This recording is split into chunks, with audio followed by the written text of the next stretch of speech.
নিজের বিবেকের কাছে প্রশ্নবিদ্ধ থাকতে হতো বলে পাপন হাথুরুদের সিদ্ধান্তে নাখোশ হয়ে প্রধান নির্বাচকের পদ থেকে পদত্যাগ করেছিলেন ফারুক আহমেদ।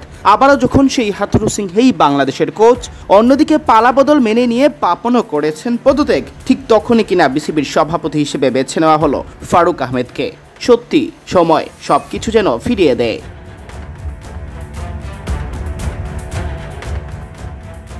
মেধা, প্রজ্ঞা, অভিজ্ঞতা বিচারে সাবেক অধিনায়ক ফারুক আহমেদ মূল্যায়ন পেয়েছেন কম। তবে বাংলা ব্লকেট থেকে সরকার পতন পর্যন্ত দৃশ্যের অবতারণ করেছে যে পরিবর্তনের বাতায়ন, তা একদম আড়াল থেকে ফারুককে নিয়ে এলো ব্রাদ প্রদীপের আলোয়। নিজে ক্রিকেট খেলেছেন এমন কাউকে ক্রিকেটের চূড়ায় দেখার খায়েশ এদেশের ক্রিকেট প্রেমীদের দীর্ঘদিনের, আর তা পূরণ হচ্ছে ৫৮ বছর বয়সী সাবেক এই অধিনায়ককে দিয়ে।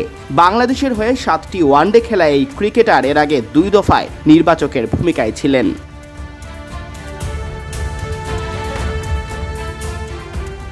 পাপনের পদত্যাগ আর ফারুক আহমেদের সভাপতি হওয়া, বুধবার সবই হয়েছে তড়িৎ গতিতে।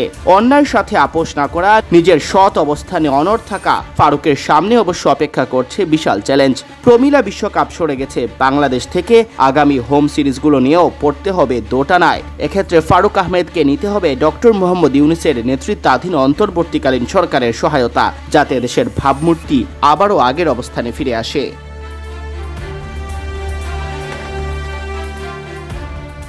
বুধবার যুব ক্রীড়া মন্ত্রণালয়ের কনফারেন্স রুমে বিসিবির জরুরি সভা শুরু হয়। সরকার পতনের পর থেকে দেশের বাইরে থাকা পাপন অনলাইনে যুক্ত হন সেই সভায়। সেখান থেকেই নিজের পদত্যাগের ঘোষণা দেন। বোর্ড সভায় পদত্যাগ পত্র গ্রহণ করলে পাপন যুগের রীতি ঘটে। এরপরই বাংলাদেশ ক্রিকেট বোর্ডের সভাপতি হিসেবে ঘোষণা করা হয় ফারুক আহমেদের নাম।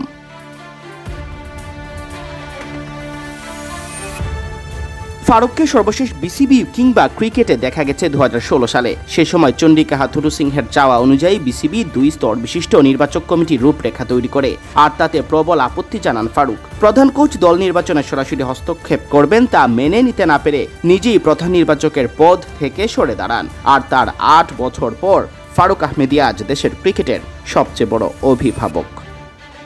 সিয়াম চৌধুরী, বিডি ক্রিক টাইম।